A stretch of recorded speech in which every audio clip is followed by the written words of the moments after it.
unfortunately, we don't teach logic anymore.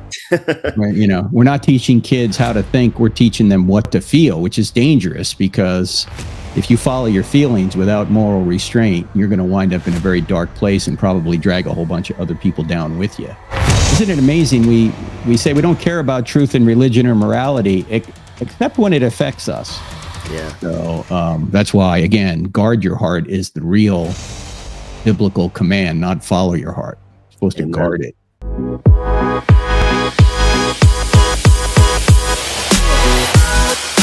Good evening and welcome back to another episode on Relentless Pursuit of Purpose, where our goal is to help everyone enter into a confirmed, confident, and eternal relationship with the source of all life and purpose.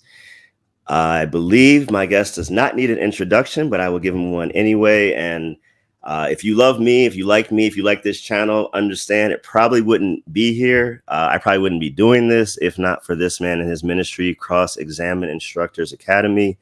Dr. Frank Turek, thank you for being here and welcome. Alex, thank you. And thanks for contributing to this book, Faith Examine. For those of you that don't know, Alex has contributed to this book. It's a book written by CIA grads, Cross-Examine Instructor Academy grads, some great apologetic articles in here, one also from Alex. So check that book out, Faith Examine. Thank you. Thank you for that. And it was an honor and a privilege to write that in support of you. All of us felt the same way when Clark brought that idea to us. So thank you for the work. And it's a small token of our appreciation. Thanks, brother. Yes, sir. Yes, sir. All right. So for those that don't know, how many books have you written now, Frank? Well, 5, but I've done a bunch of other curricula too. So, yeah. But 5 books. And the one we're talking about today, I wrote with my son, who's also a seminary grad, called Hollywood Heroes, How Your Favorite Movies Reveal God. And he, although my son Zach's still in the Air Force, he actually graduated from Southern Evangelical Seminary.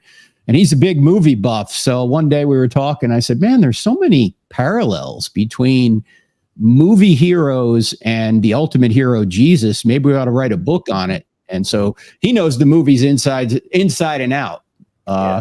So you should probably have him on, but I'll do my best.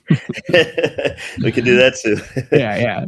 And for everyone watching, I was just saying, I'm not the biggest movie buff, and definitely not in terms of Marvel and DC and all those types of, I don't follow and I really know all the storylines, but I do have a closer relationship, I guess, with one of the ones we'll go through, which is Harry Potter, just because my oldest daughter.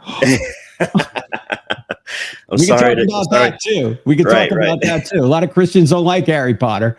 I know. So we can talk about that. Yeah. All right. It's a gut reaction, but is it the truthful, right reaction? So we're gonna delve into that.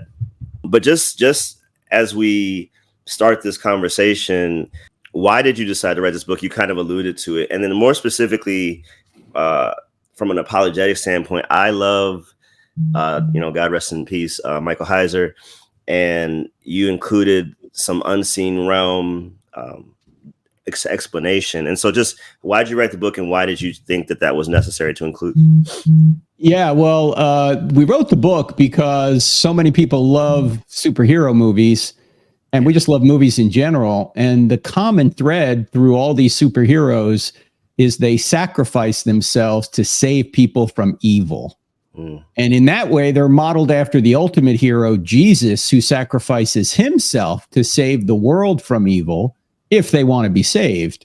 And so we were saying things like, well, if you like Iron Man, if you like Harry Potter, if you like Captain America, if you like, Batman and Wonder Woman, you're going to love Jesus because all those characters are in some way adapted from the greatest story ever told, the greatest hero of all time, Jesus of Nazareth.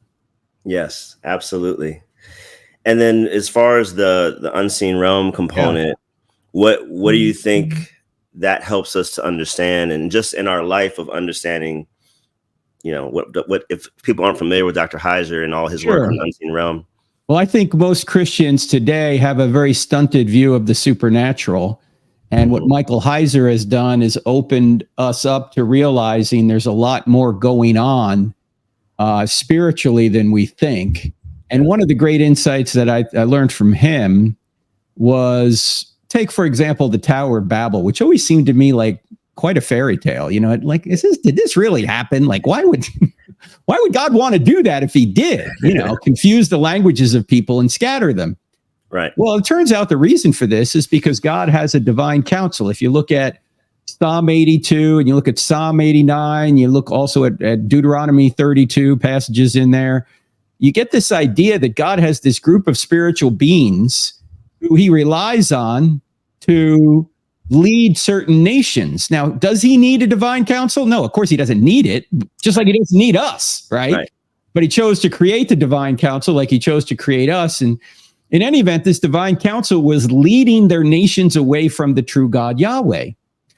And so what God does is he confuses the languages of these people, sends them on their way to different places, and then disinherits the nations and says, I'm going to begin the process of re-inheriting the nations through one nation, a new nation, the nation of Israel. So right after you see God scattering the people at the Tower of Babel, he introduces this figure Abraham in Genesis 12. And through Abraham, all the nations of the world are going to be blessed. Now, fast forward all the way to Jesus. Jesus rises from the dead and ascends to heaven. And before he ascends to heaven, he says, go therefore, make disciples of all nations. He doesn't say people. He says nations. And you go, well, that's interesting. Why does he say people? Why does he say people? Why does he say nations? Well, it turns out that a few weeks later at Pentecost, the reversal of Babel occurs. Yeah. In other words, people are now gathering in one place and they can all understand one another because they can all speak these different languages. God is continuing the process of re-inheriting the nations. And we're still doing that right now. The Great Commission goes on. So I see relentless pursuit of purpose. You know what our purpose is? Our purpose is to know God and to make him known. Amen. And everybody who's listening right now, everybody who isn't listening, still has that same purpose. God is going to re-inherit the nations, bring people under him before we all wind up in eternity. And so I thought Michael Heiser's kind of template there, the big picture as to what's going on, would be a good thing to introduce to readers of the book Hollywood Heroes, because we're not just saving people temporally, we're saving people eternally for eternity. Yeah, that's well said. I was actually teaching for some kind of a Bible study for some men last night. Was reiterating that idea that, Triune God was perfect. He doesn't need us. He wants us, but that's a totally different thing. So one of the themes that kind of is pervasive through all of these stories, or through most or a lot of movies, not just superhero movies, is love. And if you want to include romantic comedies, although I don't think they really teach or show love per se the way it should be, but love is in the air, and people talk of love, and it's a very central thing in our lives. But when we think more philosophically, how is free will necessary in order for the existence of love? How does that play out? If God created a robotic world, robots can't love. You have to have the free will ability to decide to seek what's best for the other person. It's not the same as having a robot saying I love you than a free will individual does. So there has to be a component of free will in order to allow us to love. The problem is it also allows us to hate, to do evil. And that's how evil has been introduced. And that's why you need a sacrifice. You need a hero to come in and save us from evil. And that's why all the stories that we talk about in Hollywood Heroes resonate with people, because they want to be saved from evil. That's what we all want. We want to be saved from evil. We want to be taken to a place of bliss. And that's what happens when you watch these superhero movies. And by the way, the kind of the movie franchises we cover in this book are Captain America, Iron Man, Harry Potter, Star Wars, The Lord of the Rings, Batman, and Wonder Woman. You also find us mentioning heroes like Spider-Man and Thor, but those are the main people or the main franchises we cover.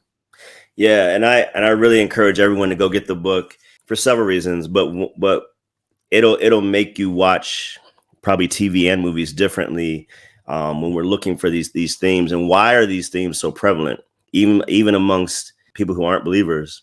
I remember at CIA one year, must have been the third time, Jim Wallace was my critiquer in the room, and and this was the third. Yeah, it was the third one, because this was the one I almost didn't make it there, and you guys were very gracious in helping me get there. And I wrote my talk in the airport waiting to get picked up. So I won't say the whole thing, but the crux of it at the end was, love that is not freely given can never be trusted. Mm-hmm. And that idea plays so strongly in the idea of what Jesus, like, he wasn't forced to do anything, and he's not going to force us, as you often say, into heaven or into his presence. He wants us to want to make that choice, but forced love is not love. So yeah. No, it's not at all. It's pre-programmed. How could it be love? Yeah, it's no different than programming a robot or a computer to tell you what to, to tell you I love you when you want to hear it, but it's not real. It's not genuine. Absolutely.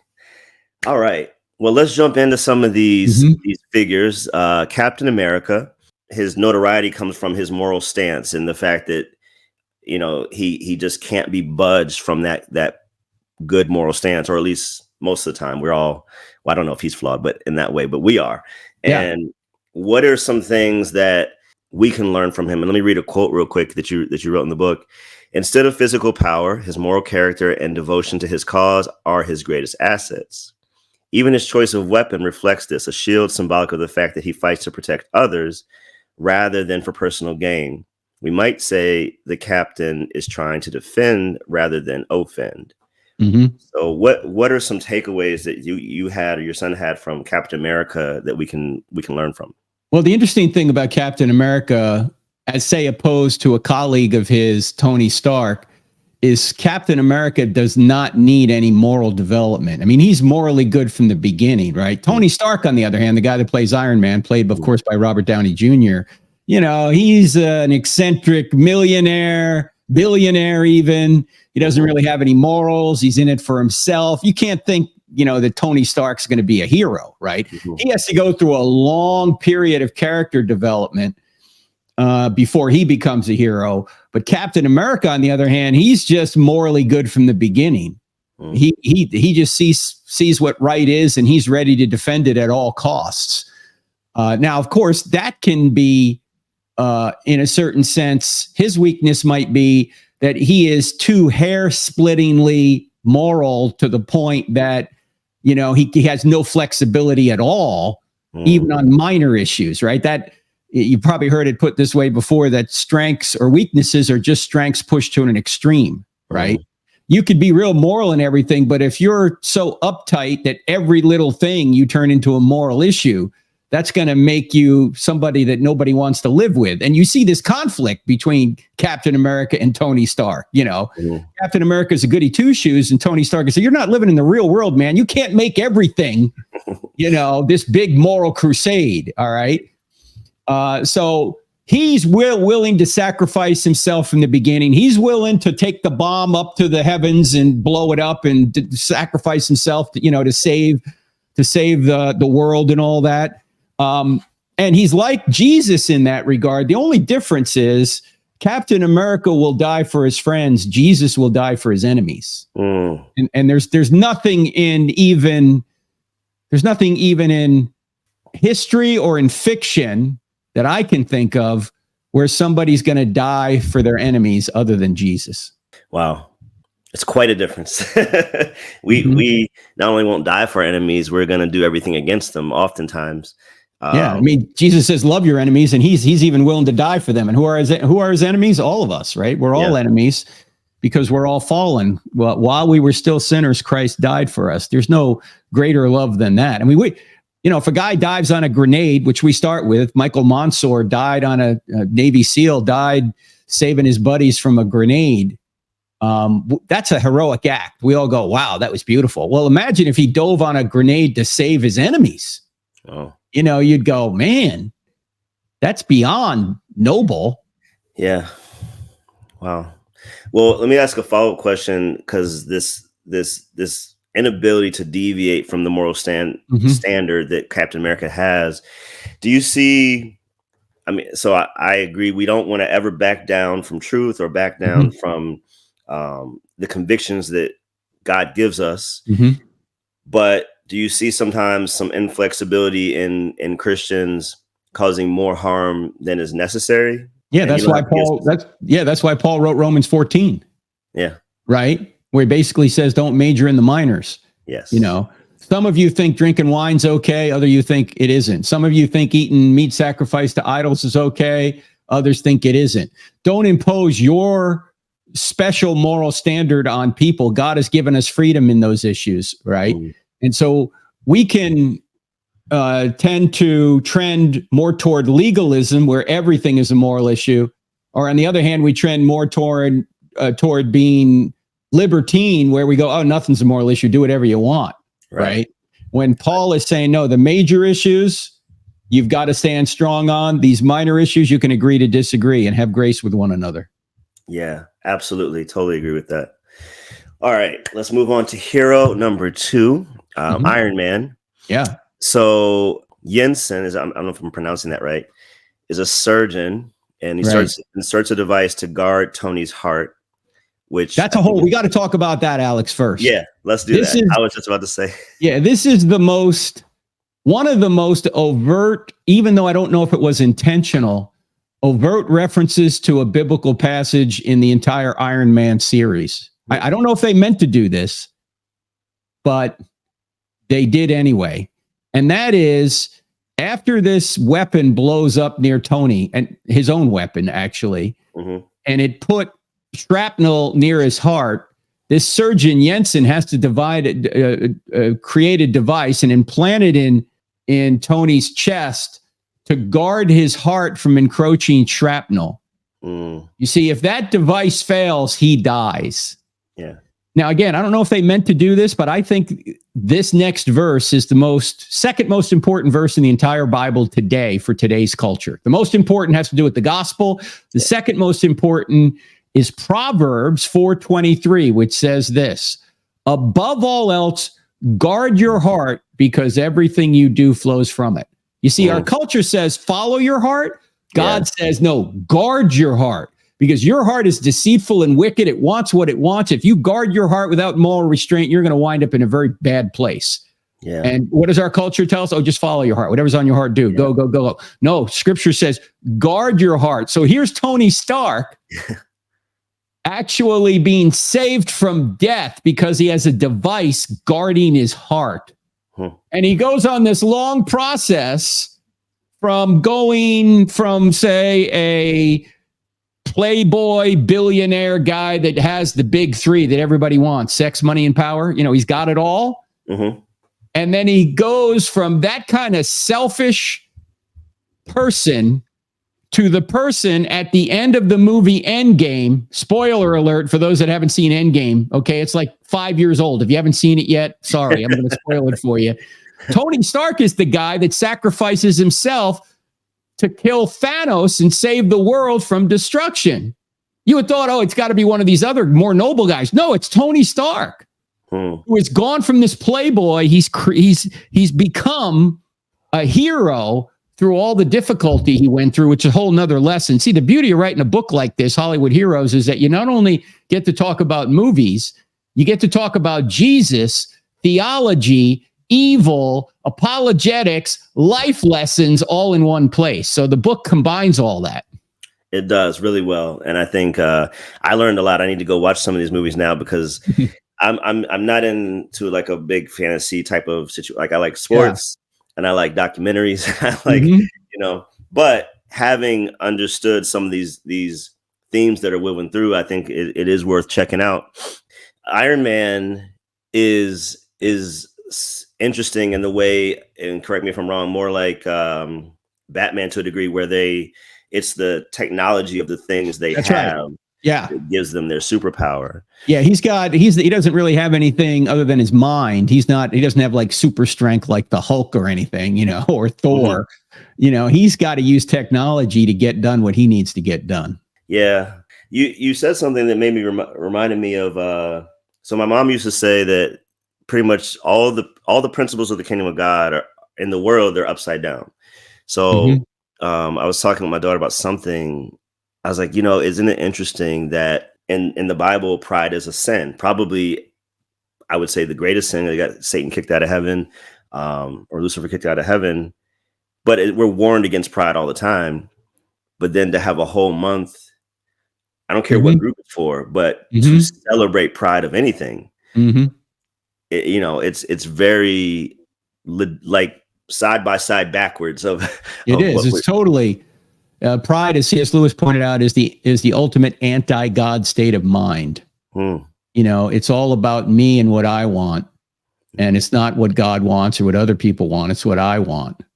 And so we have to guard against that. No, I mean, there are positive aspects of pride. You may be proud of your kid because, he did well on the test or he did something good or noble. Okay, that's different than I'm the boss. I get to do what I want. I'm going to snub my nose at God and everything else. That's the wrong kind of pride. Yes. All right. So Jensen, this surgeon who puts the protective device around his heart, says, don't waste your life. And you have this quote here. It says, that plea assumes that there's an objective purpose to life. And hence, this is the impetus for my channel. But where does objective purpose come from? It can only come from God. Otherwise, purpose would just be a subjective matter of opinion among creatures. Without a standard beyond the creation, there would be no way to tell if Tony was really wasting his life. You want to elaborate on that a little bit? Yeah, well, if God doesn't exist, life's ultimately meaningless because we're just going to die and become worm food. What does it really matter ultimately? It only matters to us subjectively for a short period of time, but there's no ultimate eternal meaning if there is no God. Right. And so everything's just a matter of opinion. If you want to kill Jews, fine. If you want to save Jews, fine. According to the idea that there's no God. Yeah. How can you say Hitler's wrong or doing the wrong thing if there is no God? You can't. It's just your opinion. Yeah. But if there's a standard of goodness and righteousness beyond us that we're obligated to obey, and there's a purpose to this life, then there is a right way to live it. And since you're doing work with FCA, Fellowship of Christian Athletes, this might be a good illustration. I always ask audiences, how do you know that your quarterback throwing a touchdown is better than your quarterback throwing a pick six? Right. When he throws it to the other team and they take it back for a touchdown. And I always hear people go, the rules, they'll yell stuff out, they're scoring more points, like, no, you're close. But the only way a touchdown is better than a pick six is if you know what the purpose of the game is. Right? If there's no purpose to the game, you can't differentiate between those two plays. All you can say is they're different. It's not like one is better than another. But if there is a purpose, you can see that the touchdown is better because it gets you closer to the purpose, which is to win the game. And how do you win the game? You score more points than the other team, right?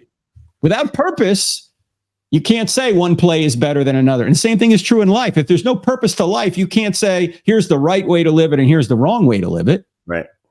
So purpose is everything. And the only way we can have objective purpose is if God exists. Otherwise, it's just a matter of opinion.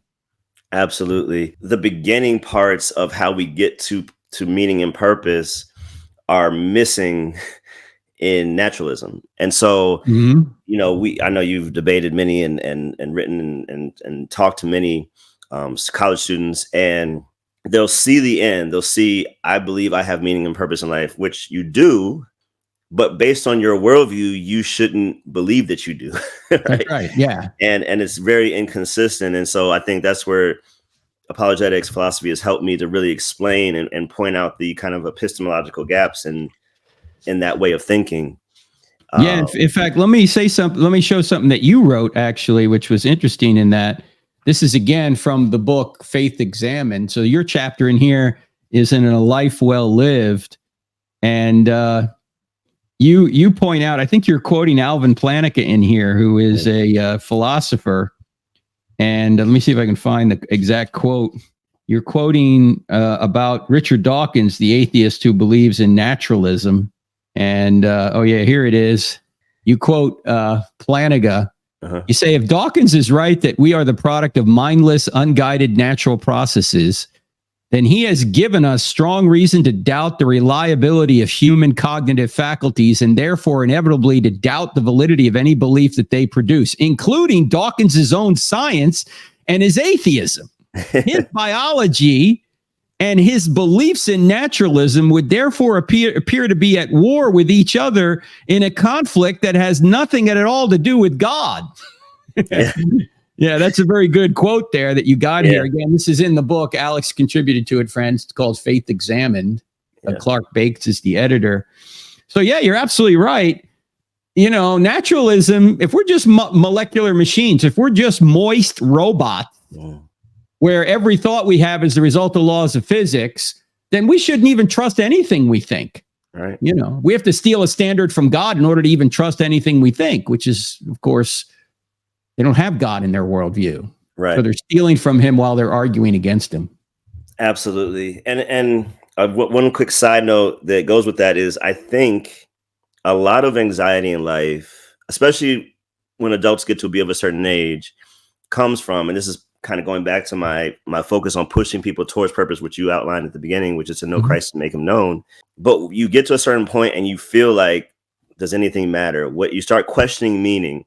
And the level of anxiety and depression that produces, especially based on somebody's worldview, I think that is the thing that I would love to stamp out. I would say I could do that, but if we can get people to see, no, you do have meaning, so you do have purpose. That's correct, but the reason why is what you're missing. And if you simply give credit to whom credit is due, life goes a lot different.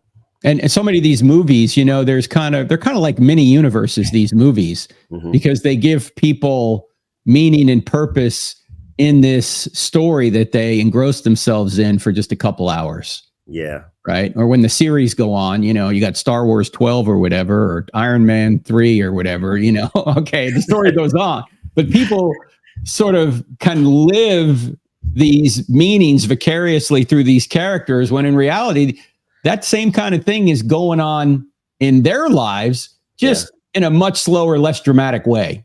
Yeah. Thank God, less dramatic. Yeah, and slower. Imagine if all that stuff happened to you in 2 hours. That's a busy day. All right, let's move on. This will be the highlight from my wife and my oldest daughter. So Harry Potter. So for all those who just tuned out or are about to tune out when I said that, please stay tuned in and let's walk through this, and definitely go get the book because we don't have time to really unpack all of it. But let's start with J.K. Rowling, the author. We actually went in Edinburgh in Scotland to see where she sat and wrote it in this particular coffee shop. We walked through the tour. So it's pretty cool. What are the 2 Bible verses that she says that she kind of based the series on to kind of center it?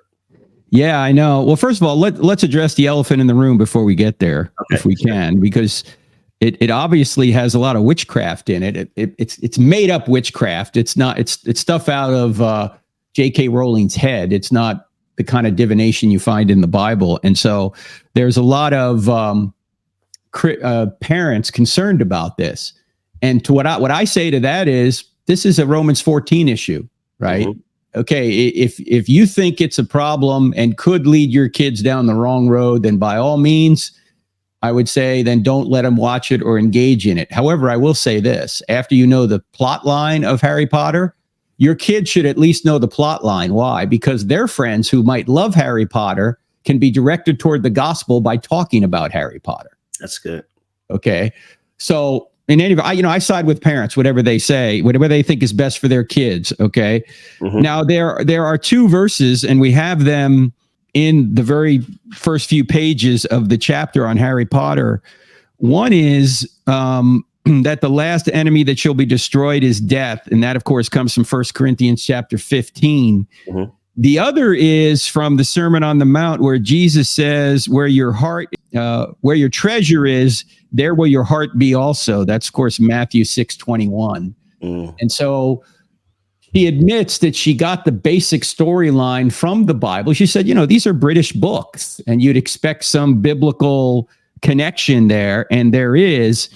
And really, when you look at Harry Potter, he is the Christ figure in the Harry Potter story. He's the savior. And there are a lot of parallels, but let me just highlight 4 of them between Harry Potter and Jesus. Yep. First of all, both Harry Potter and Jesus are prophesied before they were born, and they're both, people try and murder them as infants. Okay, so that's Jesus and Harry Potter. Okay. Yep. Secondly, both of them live extremely moral lives in order to achieve their mission. Of course, Jesus is perfect. Harry Potter isn't perfect, but he's the moral figure in this swirl of immorality around him. Yeah. Thirdly, they both sacrifice themselves in order to save their people. Of course, Jesus can save the whole world. Harry Potter just is Harry Potter world. And then fourthly, they both rise from the dead. And in order to defeat Satan or Voldemort in the Harry Potter world, the followers of both Jesus and Harry Potter have to put their faith in both Jesus and Harry Potter in order to achieve the ultimate defeat of the Satan figure.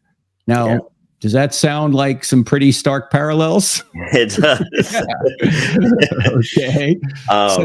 So she's taking the broad storyline of a savior in the real world and putting that same broad storyline in her fantasy made up world. Now, she says the witchcraft in there was basically to give children the ability to have some power, in her world, right? Because kids generally don't have power.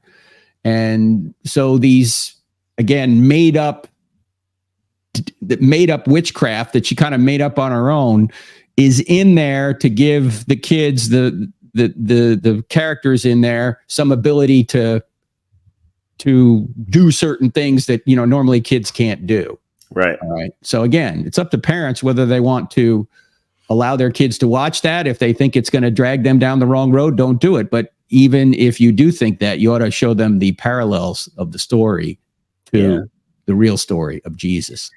And I totally agree with you. And I would not presume to tell parents not to do something unless it's harmful to the kid. But I think, like, I do Bible study with my kids, and we're in church. And then in addition to that, not in replacement of, they're also reading or watching Harry Potter. And I think if we as parents are grounding them in the truth first, you can have more leeway on the entertainment side and stuff like that. That hopefully they'll make those connections even, but they can't make a connection if they don't know the gospel first. That's right. So I think that's important as well. Yeah, you can say to your kids, or your kids can say to other kids, if you like Harry Potter, you're going to love Jesus. Yeah, because Jesus is the perfect figure here that saves people. Yeah. I mean, you like Harry Potter because he saves people. Well, you're going to love Jesus. He saves the world. Amen. So Voldemort cannot understand love, and so. How is the reality and the impact of love, and here it is again with love, revealed in this movie, particularly, or these movies and these books? How does love play such a central role? Well, love is the center of the Christian story too, right? That God so loved the world that he came to earth and gave his only begotten son himself, that whoever should believe in him shall not perish but have eternal life.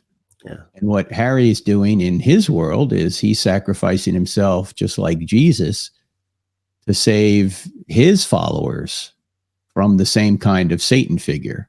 Yeah. It's ultimately all about love. And in fact, I have some interviews with J.K. Rowling in the book.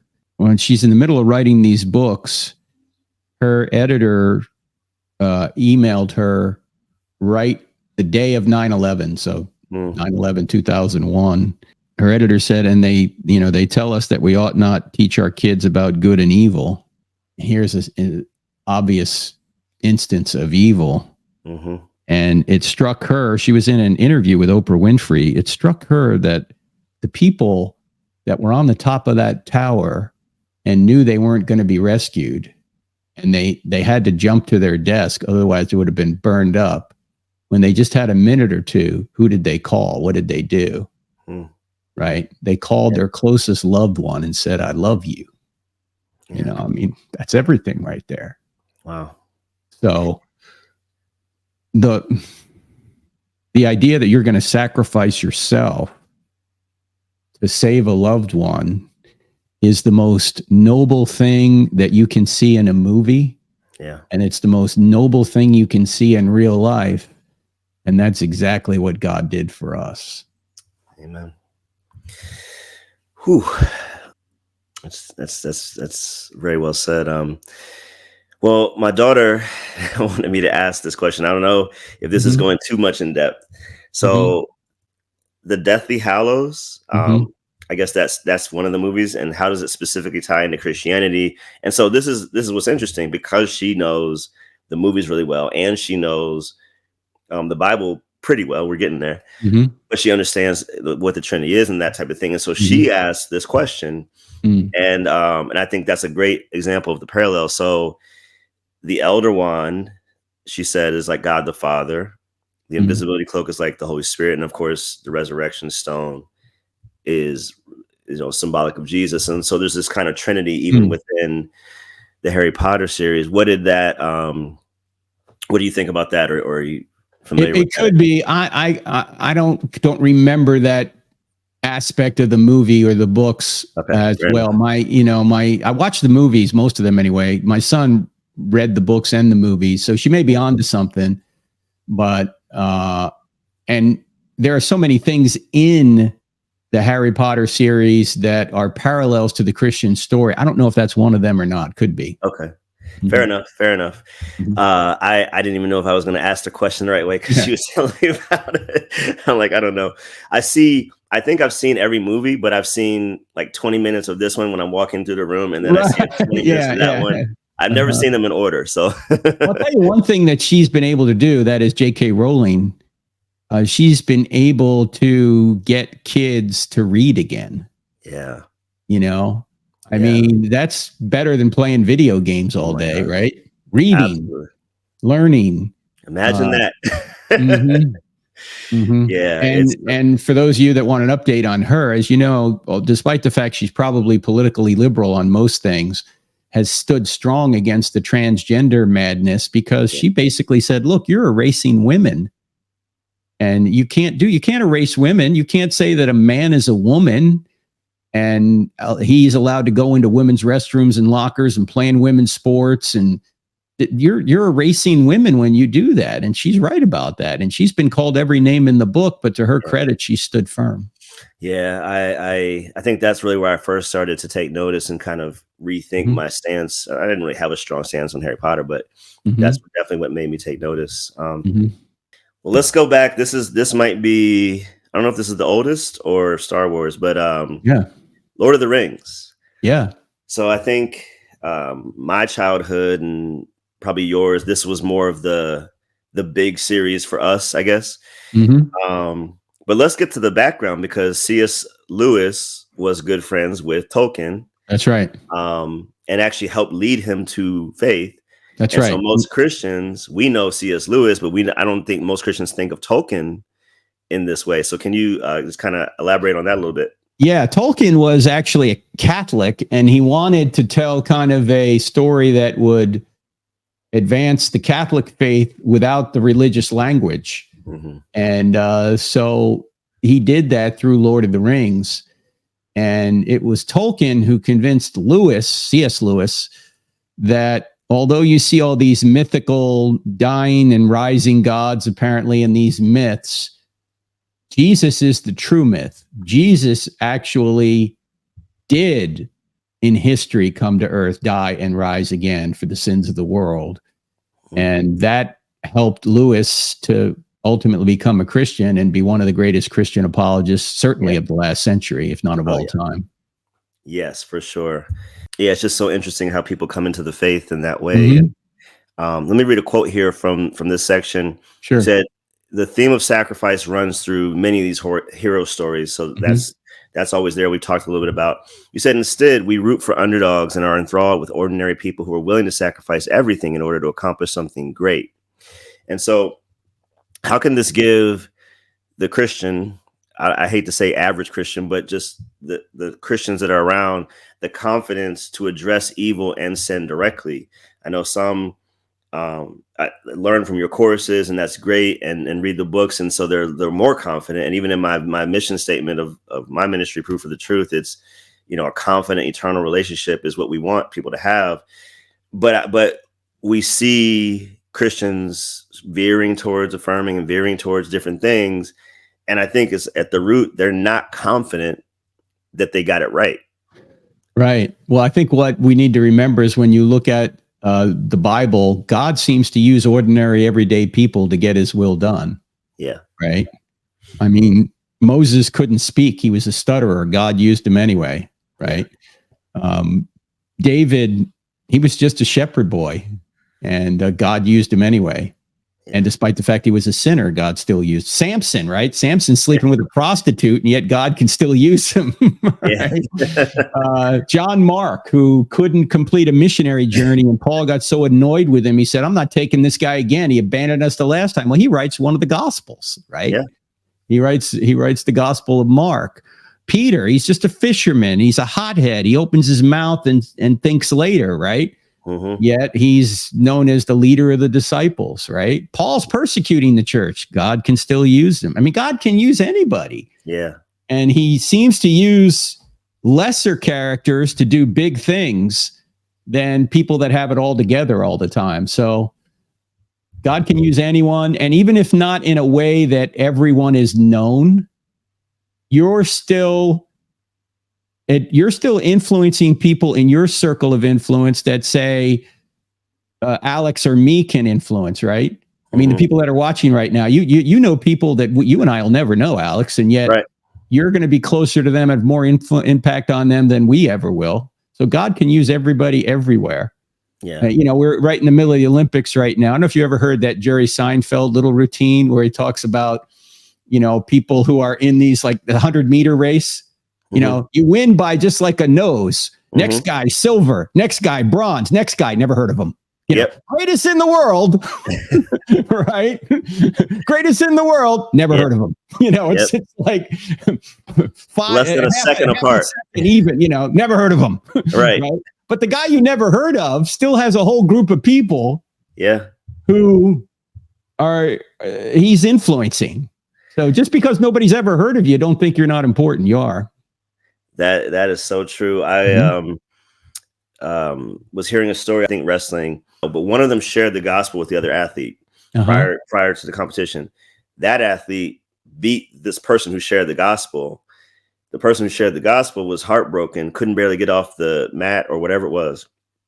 And then the new person who just heard the gospel said, "But you said that we're still winners in Christ." Right. And then help the person up. I'm like, that's it right there. It was such a beautiful story. So yeah, it's like Scotty Scheffler saying, it doesn't matter whether I win or not. I'm already an heir to the throne. Yes. You know, I mean, he wants to win, obviously. It's part of his profession, take care of his family. He's never going to have to work again after what he's done. But still, you know, it's not the end of the world if he doesn't. Right. So it's important to remember that you are an heir to the throne. Amen. No matter what your lot in life is. Okay. I totally agree. And we've heard. It was interesting. Did you see the 100-meter with Noah Lyles? Yes. Okay. Now, he crosses the line not knowing if he won or not. Right. And he goes over to the other guy who looks like may have won. And they're both looking up. And he's almost congratulating the guy like, I think you beat me. Yeah. You know. And then when he realizes he's won, he runs away from the guy and starts boasting like he blew him off the, you know, like he totally blew him away. Like, I told you, America. This is not the attitude we need to have, ladies and gentlemen. Right? He won by 5 1,000ths of a second. It wasn't like he dropped 60, like Jordan dropped 60 on the other team, and you know he blew him out of the stadium. No. We Yeah. got to have some humility, you know? A little bit of humility, right? Yeah. He was about to eat humble pie going, I think you beat me. And then suddenly, Yeah. oh, I knew it all the time. No, you didn't. Just flip that quick, right? Yep. No, very, very true. So another quote in here, it says, the series chronicles the adventures of a fellowship of heroes as they try to destroy the One Ring, which was created by the main antagonist Sauron in his effort to subjugate all life on Middle Earth. Sauron, the Satan figure. Yeah. Okay. Yes. See? Oh, yeah. Uh-huh. And so the ring represents the destructive power of sin, especially the lust of power, although Tolkien left this conclusion to the reader. So how does sacrifice, and I don't know if they don't call it sin in there, but how does, I guess, the presence of evil in us, how does that flow through that series? And then how does, it's not a spoiler, but how does the solution to that kind of rectify the problem of evil? Well, the real solution is you need someone who's going to sacrifice himself for the people, because we can't make it on our own. Notice that Frodo, who's got to get this ring and drop it in, the lava there at the Mount Doom in Mordor, has to go through Mordor to get there. He's seen as somebody that can handle the ring, but the ring seems to corrupt almost everybody. How can Frodo handle it? And when he gets to the moment where he's about to throw it into the lava, the ring, the power of the ring, the power of selfishness, of depravity takes over, and he wants to keep the ring for himself. And ironically, it's Schmeagol, who's like a demon kind of figure, who wrestles with him to try and get the ring himself. And he winds up falling into the lava with the ring, and the ring is destroyed by two people fighting over the ring, essentially. Two characters fighting over the ring. Now, if you were to ask Tolkien, who is the hero of Lord of the Rings, he said it was Frodo. Oh, sorry, not Frodo. Sam. Sam carries Frodo all the way through all that difficulty to get him to the point where his sin can be thrown into the lake of fire. Wow. And he doesn't want to throw it in himself. And it's ironic that, he has to kind of fight a demon figure in order to be saved from himself. So there's a lot going on there, but Sam is the hero of the Lord of the Rings. He's the servant. He doesn't care about himself. He's caring about the mission and Frodo and getting him to the point where the ring can be thrown into the lake of fire. Wow. I mean, with all these stories and all these movies, it's really given us, and if anybody hasn't watched, I can't imagine you haven't seen Lord of the Rings yet, but if you haven't seen some of these, go back and watch them, and just watch them with a different lens, a different perspective, possibly, and have some good conversation, even with your family afterwards. Yeah, well, what we try to do in the book, the Hollywood Heroes book, is we have the chapter, and then we have several questions at the end of the chapter for discussion. Yeah. So you can discuss these questions with your kids, your teenagers, or whatever, after you watch the movie, and say, what do you think about this? What do you think about that? And it can help pave the path to a discussion of the ultimate hero, Jesus, in the gospel. Yes. Yeah, those questions are really good, by the way. All right, let's move on to Star Wars, another series that I don't think needs any introduction. But I was also surprised at how many directors or movie writers or creators or whatever, whatever title they have, that they wanted to show or teach about the true sacrificial nature of love, or even about God. And really, I guess I didn't know this, but George Lucas, he went in with that intent. And I don't know if we think of him as a strong or prominent Christian or not, but no, he's not. He's more of a pantheist, but he still wanted to have this morality play between good and evil, which makes for an interesting story, as you know. Yes. And so here's what he wanted to get people to at least think about: the big questions in life. Is there a God? What does God look like? What does God sound like? What does God feel like? How do we relate to God? Just getting young people to think at that level is what I've been trying to do in the films. There it is.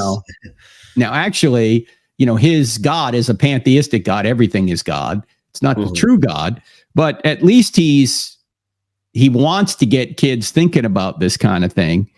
And if he were to examine pantheism, it wouldn't work. Right. Because there's no moral standard in pantheism. There's no personal being in pantheism. There's no creator. There's so many things that can't be explained by pantheism. In fact, pantheism, the idea that everything is God, is really indistinguishable from atheism. Yeah. I mean, what's the difference between saying there is no God and everything is God? The whole material world is God. It's right. Nothing. You're just calling it by a different name. Yeah. Somewhere I was presenting and I got talking about Buddhism, which is not my area of expertise. I know enough to be dangerous, as they say. But I was like, well, let's think about karma. And even in Hinduism, there's 330 million gods. That's just a few too many for my liking. But but there's no God in most of Buddhism. So my question was, well, who's keeping tally? Who's the cosmic karma keeper, tally keeper? There's no person there to keep score, so to speak. That's right. So, yeah. It's interesting when you look at those Near East or those Far East religions, like Buddhism or Hinduism. As you say, there's got to be someone keeping track of all this. Who's doing that? And there's got to be somebody that's saying, "Okay, Alex, you were a bad guy in your last, in your last life. So next life, you're going to be a Chicago White Sox player." Okay. Right. Right. If you were, that would explain a lot. Or the Dodgers or somebody, but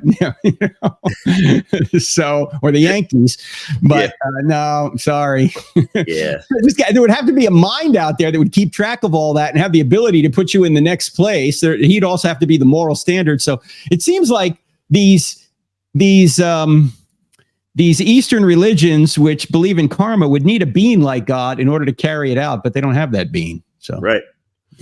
So I agree with you. Once we look into these things a little deeper, they kind of fall apart. There's this quote here you have in the Star Wars chapter. It says, the Star Wars series comprises 11 wonderful movies, some more wonderful than others, that by design are infused with overtly religious ideas. George Lucas said, I put the Force into the movies in order to try to awaken a certain kind of spirituality in young people. And I think this is the part you were reading, more a belief in God than a belief in any particular religious system. And he admits that he wants to get young people to at least think about the big questions, as you said. Is there a God? What does God look like? What does God sound like? But in general, my general question is, how do arts and entertainment help young people or help people to engage with difficult and profound concepts? And immediately draws to mind, Jesus used parables and how do these things interact with minds to get them to the deeper things? Yeah, well, I don't know who it was who said something like, if I want to control a culture, don't make me the author of its laws, but make me the author of its songs and movies. Yeah.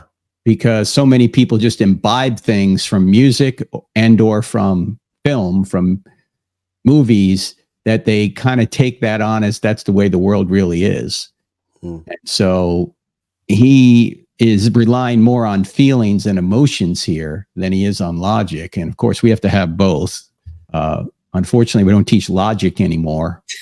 We're not teaching kids how to think. We're teaching them what to feel, which is dangerous, because if you follow your feelings without moral restraint, you're going to wind up in a very dark place and probably drag a whole bunch of other people down with you. Yeah. So that's why, again, guard your heart is the real biblical command, not follow your heart. You're supposed to guard it. Amen. Well, it brings us to Wonder Woman.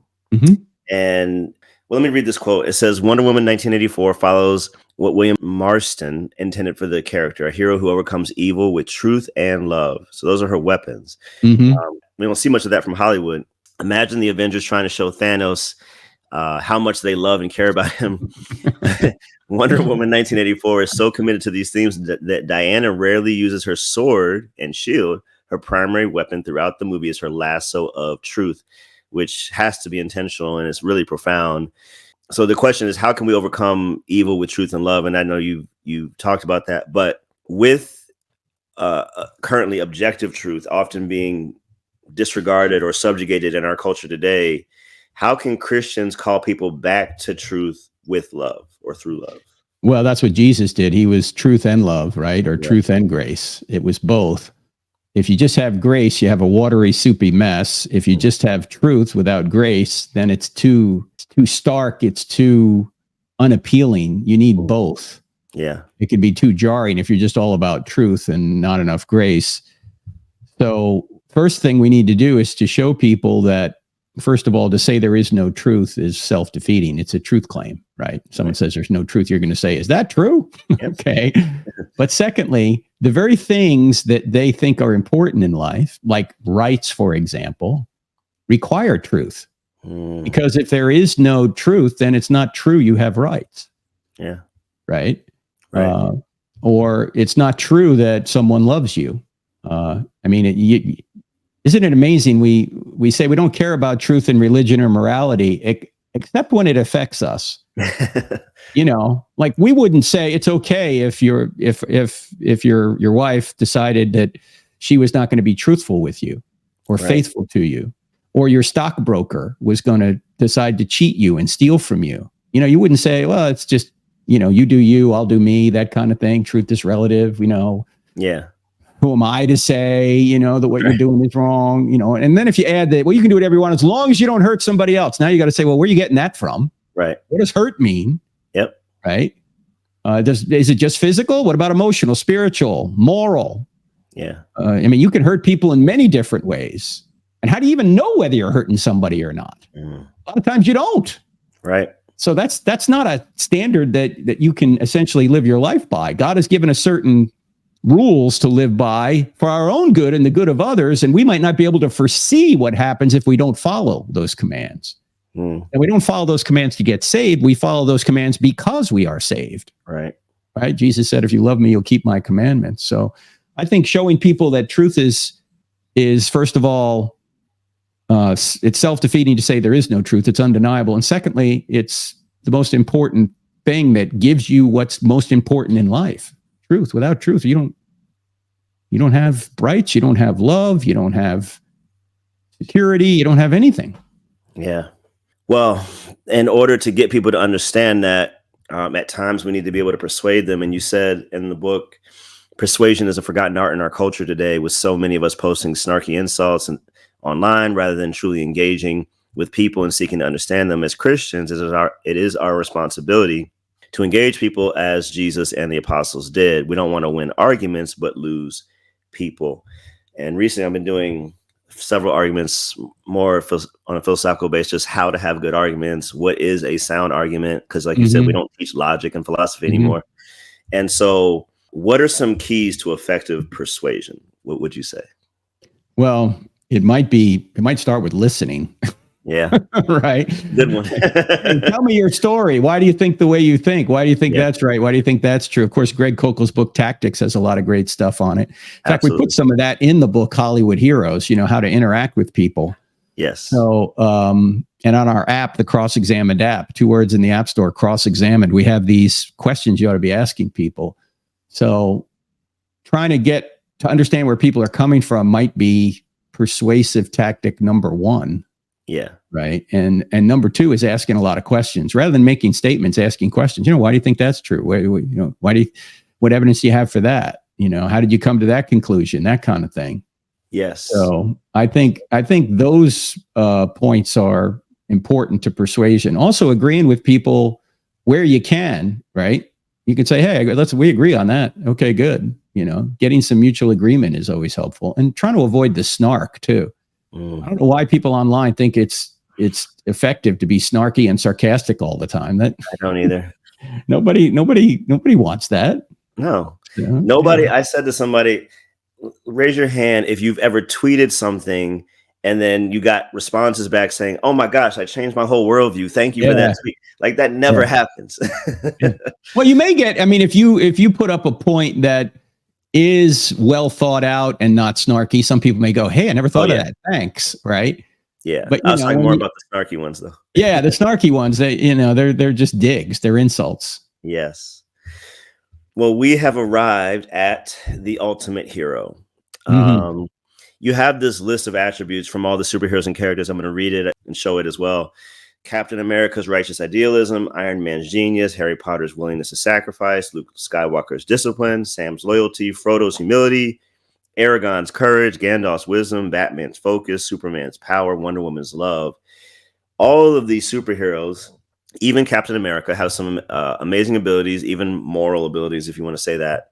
But they also all have flaws. Right. And so I know that the crux of the book was getting to this chapter. And so I'm gonna let you explain, how is Jesus the ultimate hero, and how do these figures almost become shadows of Jesus in some ways? Yeah, they are kind of types of Jesus. They're not perfect, but they, in certain areas, approach the qualities that he had. Okay, Jesus is morally perfect, right? He is the message. He's not some philosophy or set of rules. In fact, you actually make that point in your Faith Examined chapter. Jesus is totally other-centered, right? He gives his life as a mission to save other people. He gives his life as a ransom, I should say. He's humble. He gives up divine privileges. He does the Father's will, not his own. He heals people without drawing attention to himself. He sacrifices for his enemies. He's brilliant. Do you ever see Jesus being corrected by anybody? No, like They tried. never. Right? No. They try. They can't do it, right? He's perfectly balanced. Here's some things we noticed when we thought about Jesus. Check this out. These are it's hard to balance these things. He's full of truth, but also grace. He's full of holiness, but he's also approachable, right? Sometimes people are so holy, they're not approachable, right? He's both. He's strong, but at the same time, he's tender. He's confident, but he's also humble. He's completely mission focused, but he's also loving. Yeah. How do you get this in one person? Yeah. You can't even create this guy in fiction. It wouldn't seem like a real person. This is a real person, though. Yeah. He would seem to be artificial if this were a fictional story. Yeah. But he's a real person. If Jesus of Nazareth didn't exist, how could he be invented? It doesn't Totally agree. Yeah. I think this is not my best apologetic argument, but I have said to people, the fact that Christianity exists is proof that it's true. Mm-hmm. Because nobody could or would make this up. And then No. not even getting into the manuscripts and where they found them and all that, but just the story of it wouldn't come from us. And to your point, I say we as humans don't hold these things in perfect tension. When I want to be leaning into love, I might sacrifice justice. When I want to lean into justice, I might sacrifice love or truth. That's right. That's right. We don't do them all perfectly, and only he did. So, and he's also the most influential human being in history. Yes. How did that happen if he didn't rise from the dead? And we have this little poem toward the back of the book that points that out. It's really hard to imagine how this guy could have been created. In fact, here's one little quote from Philip Schaff, who wrote this. This Jesus of Nazareth, without money and arms, conquered more millions than Alexander, Caesar, Muhammad, and Napoleon. Without science and learning, he shed more light on matters human and divine than all the philosophers and scholars combined. Without the eloquence of schools, he spoke such words of life as were never spoken before or since, and produced effects which lie beyond the reach of orator or poet. Without writing a single line, he set more pens in motion and furnished themes for more sermons, orations, discussions, learned volumes, works of art, and songs of praise than the whole army of great men of ancient and modern times. Wow. That's a quote that's in Hollywood Heroes. So my friend David Limbaugh said something like, is it more likely that these bumbling first disciples of Jesus created what no other writer has ever created in history just by chance, or that he really existed and they just wrote down what he said and did? Yeah. Makes sense to me. Right. No, that's great. And that's a great place to leave it. I encourage everybody, please go get the book, Hollywood Heroes, How Your Favorite Movies Reveal God. And please also go and subscribe to Cross Examined on their app. You can catch Frank, or you can bring Frank out and his team out to speak to your college campus. Lord knows we need it now more than ever. So thank you for the work you've done and do. And thank you for all you've poured into me over the years. And thank you. Thanks, Alex. And yeah, we've got a podcast. I don't have enough faith to be an atheist website, Cross Examined. And We come to churches and high schools in addition to colleges too. Just go to crossexamine.org. You can see our schedule or invite us. Thanks so much. Thanks for what you're doing. Thank you. All right, brother. All right, y'all. Well, until next time, peace.